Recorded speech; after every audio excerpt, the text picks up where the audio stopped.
Hi guys, so now we are in primary rainforest.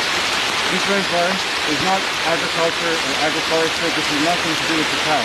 This is a UNESCO protected site, so it's the original rainforest. And what we have to do is make sure that agriculture doesn't come into these forests and they remain the way they are and they're not exploited. And it's a little tourism, which is very helpful around here. And you can see around we have all kinds of stuff going on. There's trees, there's weird plants, there's big ants, there's wild boar coming through here, he said. There's deer, which is strange, but also all the insects and snakes and tarantulas and all that stuff. This is its home. And yeah, we're very privileged to be here. So have a look around. Look at this ant. Come and see it. Look at this one. Can you see it?